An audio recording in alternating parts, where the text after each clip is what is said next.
વિદ્યાર્થી મિત્રો, આશુતોષ વિદ્યાલયમાં ચાલતા ઓનલાઈન લેક્ચરમાં હું आप સૌનું हार्दिक स्वागत करूँ છું। विद्यार्थी मित्रों, आज हम कक्षा 7 विषय हिंदी प्रथम सत्र में 8वें चैप्टर दोहा अष्टक का अभ्यास करेंगे। विद्यार्थी मित्रों, यहाँ हमें 8 दोहे दिए गए हैं दोहा अष्टक में, जिनमें 3 जो है वह कबीर के हैं, 2 तुलसीदास के हैं और 2 रहीम के हैं। दोहे की बात करें तो दोहे हिंदी भाषा साहित्य की अनमोल निधि है। दोहे व्यवहारिक दृष्टांतों के माध्यम से सरल सहज रूप में जीवन, लोक, व्यवहार, गुण, स्वाभाविक, नीति रीति आदि से परिचित कराते हैं। दोहा एक छोटा सा छंद है। हिंदी में कई पुराने कवियों ने इस छंद में कविताएं लिखी हैं। दोहा अष्टक में 8 दोहे दिए गए हैं। तो इन दोहों से हमें तरह तरह के व्यवहारिक शिक्षा जो है वह मिलती है। कबीर जो है ये 15वीं शताब्दी के कवि हैं। ये बड़े संत थे।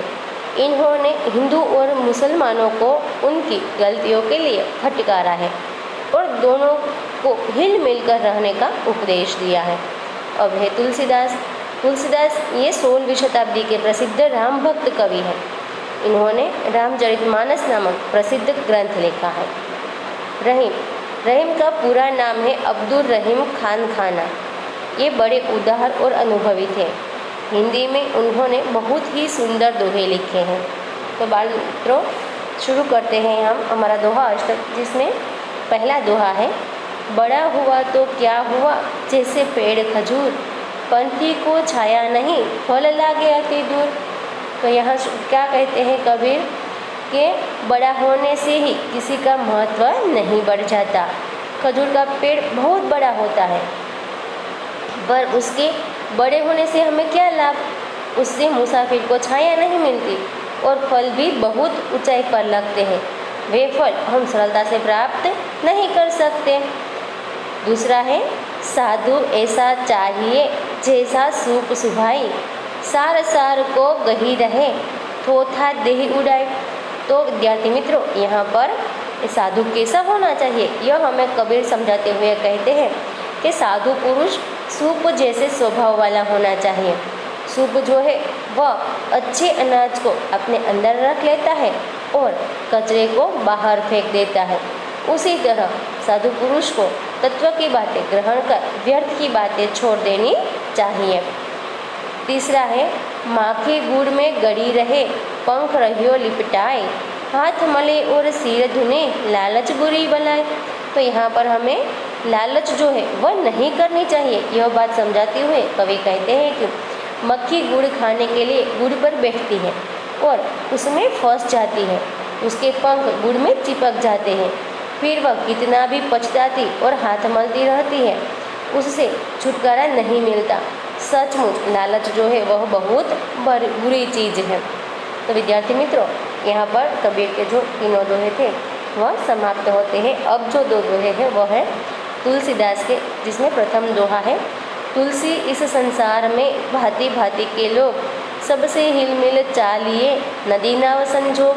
तो यहाँ पर हमें सबके साथ हिल मिल कर रहने की बात करते हुए तुलसीदास जी कहते हैं कि इस संसार में तरह तरह के लोग हैं, हमें सबके साथ हिल मिल कर रहना चाहिए। जैसे नदी और नाव का संयोग रहता है, जैसे कि नदी भी तरह तरह के, नाव भी तरह तरह के होते हैं, लेकिन फिर भी दोनों साथ चलते हैं, उसी तरह हमें भी साथ रहना चाहिए।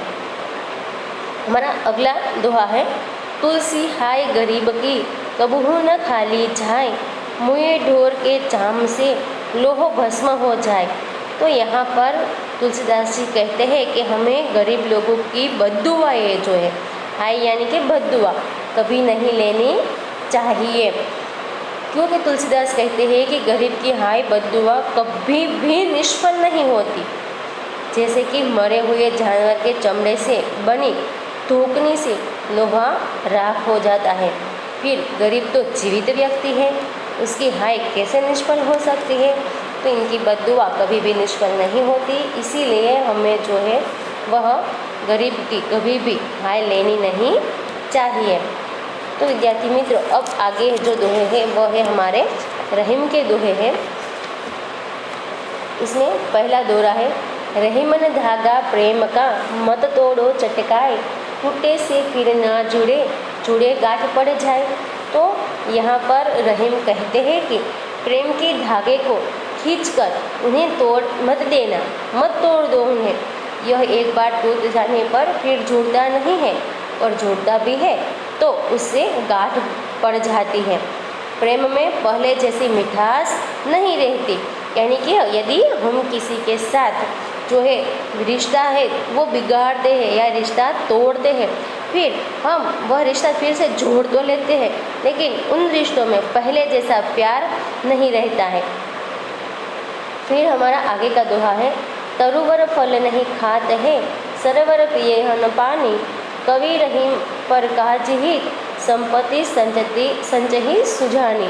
तो यहाँ पर सज्जन लोग जो है वह अपनी संपत्ति का संग्रह नहीं करते, वो दूसरों को देते हैं। इस बात जो है वह हमें यहाँ समझाई गई है। इसे समझाते हुए रहीम कहते हैं कि पेड़ अपने फल खुद नहीं खाते, ना ही सरोवर अपना पानी खुद पीता है। इसी तरह जो सज्जन व्यक्ति है वह दूसरों का भला करने के लिए ही संपत्ति का संग्रह करते हैं, खुद के लिए संपत्ति का संग्रह कभी नहीं करते। हमारा अंतिम दोहा है, रहीमन देखी बड़े न को लघु न दीजिए डारी, जहाँ काम आवे सुई कहा करे तलवारी। तो यहाँ पर हमें क्या कहा है कि हमें किसी को बड़ा या छोटा नहीं मानना चाहिए, या छोटे का जो है वह तिरस्कार नहीं करना चाहिए, उसे कम नहीं समझना चाहिए।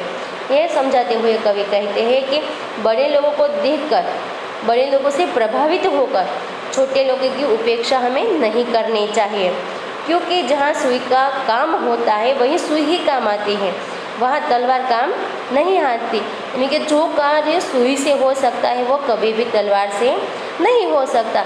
यानी कि सबको एक जैसा महत्व देना चाहिए, किसी को कम नहीं समझना चाहिए। विद्यार्थी मित्रों, यहाँ पर हमारा जो दोहा अष्टक था वह समाप्त होता है। अब हम इनके जो शब्दार्थ है वह देख लेते हैं, जिसमें पहला है पंथी, यानी कि मुसाफिर, यात्री या तो राही। सुख, अनाज फटकने का छाछ। सार, यानी कि निष्कर्ष, सारांश। थोथा, यानी कि निकम्मा, कचरा। बलाई, यानी कि आपत्ति, आफत, विपत्ति। फिर है भांति भांति, यानी कि तरह तरह के, भिन्न भिन्न। हाय, तो इसका अर्थ होता है बद्दुआ। भस्म, यानी कि राख। चटकाई, तो शीघ्र, तुरंत, फौरन। तरोवर, तो इसका अर्थ होता है पेड़। सरोवर, इसका अर्थ होता है सरोवर। संचही, यानी कि संग्रह करना। सुजानी, यानी कि चतुर। बड़ेन, यानी बड़ा। और तलवारी, यानी इसका अर्थ होता है तलवार। फिर है मुहावरे। मुहावरे में है, पहला मुहावरा है हिल मिल चलना, यानी कि सहयोग करना। दूसरा है लोहा भस्म हो जाना, इसका अर्थ होता है कठिन चीज का भी नाश होना। अब हमारा शुरू होता है अभ्यास। अभ्यास में हमारा पहला प्रश्न है, निम्नलिखित प्रश्नों के मौखिक उत्तर दीजिए। बड़े लोगों की संकुचित मनोस्थिति व्यक्त करने के लिए खजूर के पेड़ का उदाहरण क्यों दिया गया है? तो इसका उत्तर है, खजूर का पेड़ बड़ा होता है, पर उससे पथिक को न छाया मिलती है न उसके फल मिलते हैं।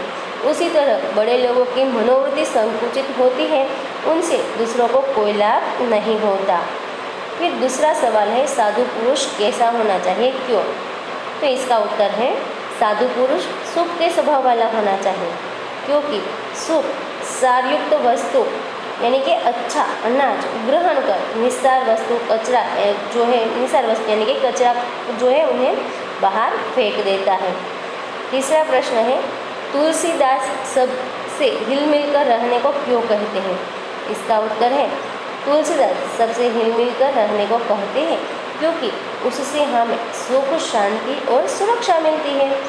चौथा सवाल है, आप गरीब लोगों की मदद कैसे कर सकते हैं? तो इसका उत्तर है, हम गरीब लोगों के बच्चों को पढ़ाकर उनकी मदद कर सकते हैं। हम पढ़ाई में आने वाली उनकी समस्याएं दूर करें। पांचवा सवाल है, सज्जन लोग अपनी संपत्ति का उपयोग कैसे करते हैं? तो इसका उत्तर है, सज्जन लोग दूसरों का भला करने में अपनी संपत्ति का उपयोग करते हैं।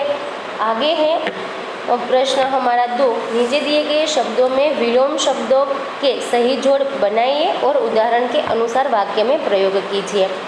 तो यहाँ पर हमें जो शब्द दिए गए हैं, जैसे कि आदर, स्वकाज, बुरा, परकाज, प्रेम, नज़दीक, नफरत, मृत, अच्छा, अनादर, जीवित, छोटा, दूर, बड़ा, असत्य, सत्य आदि।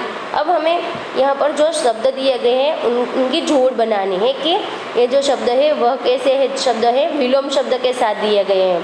तो इन्हें पहले हमें जोड़ बनानी है। जैसे हमें यहाँ एक वाक्य प्रयोग उदाहरण के स्वरूप में दिया गया है कि सत्य, तो गांधी जी सत्य बोलते थे, उसका विलोम क्या होता है कि असत्य।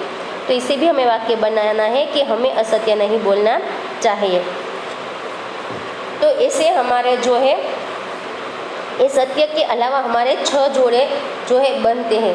जैसे पहला बनेगा आदर तो अनादर, दूसरा बनेगा स्वकाज तो परकाज, तीसरा बनेगा बुरा तो अच्छा, चौथा बनेगा प्रेम तो नफरत, पांचवा शब्द है नज़दीक, इनका विलोम होगा दूर, छठवां होगा मृत यानी कि जीवित, और सातवां है छोटा यानी कि बड़ा। अब हम जो है वह उदाहरण पहले का तो हमने देख लिया है, तो अब हम आदर से शुरू करेंगे।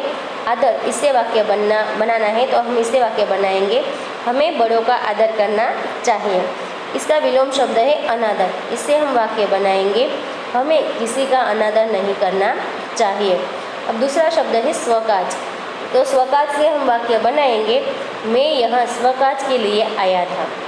इनका विलोम शब्द है परकाज, इनसे हम शब्द वाक्य बनाएंगे, सज्जन लोग परकाज के लिए धन का संग्रह करते हैं। हमारा तीसरा शब्द है बुरा, इसका विलोम होता है अच्छा। तो पहले हम बुरे से वाक्य बनाते हैं, तो बुरा से वाक्य बनेगा, उसे अपने कर्मों का बुरा फल भुगतना पड़ा। अच्छा, इससे वाक्य बनाएंगे हम, उसने यहाँ अच्छा काम, अच्छा नाम कमाया। फिर चौथा शब्द है प्रेम, इसका विलोम शब्द है नफरत। पहले हम प्रेम से वाक्य बनाएंगे, हम सबसे प्रेम करें, और दूसरा उनका विलोम शब्द है नफरत, इनसे वाक्य बनेगा, संत पुरुष किसी से नफरत नहीं करते। फिर पांचवा जो शब्द है नज़दीक, इनका विलोम शब्द है दूर। नज़दीक से शब्द बनाएंगे, बाजार मेरे घर के नज़दीक है, और दूर से शब्द वाक्य बनाएंगे, पाठशाला मेरे घर से दूर है। छठा शब्द है मृत, इसका विलोम शब्द है जीवित। तो मृत से वाक्य हम बनाएंगे, उस दुर्घटना में कई लोग मृत पाए गए। जीवित से वाक्य बनाएंगे, मलबे में से कई लोग जीवित निकले। अंतिम शब्द है छोटा, जिसका विलोम शब्द है बड़ा। छोटा शब्द से वाक्य बनाएंगे, हमारा घर छोटा है।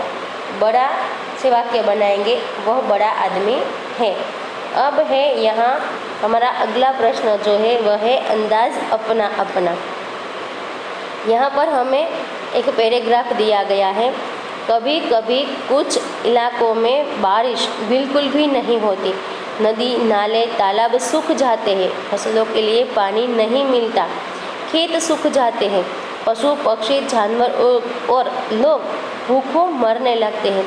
ऐसे समय में वहाँ रहने वाले लोगों को मदद की ज़रूरत होती है। तुम भी लोगों को मदद कर सकते हो, सोचकर बताओ तुम अकाल में परेशान लोगों की मदद कैसे करोगे।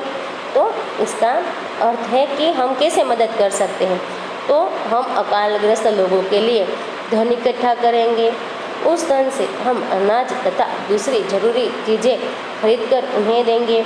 हम टैंकर मंगवाकर अकालग्रस्तों को पानी सुलभ कराएंगे, हम उनके जानवरों के लिए चारे की व्यवस्था करेंगे।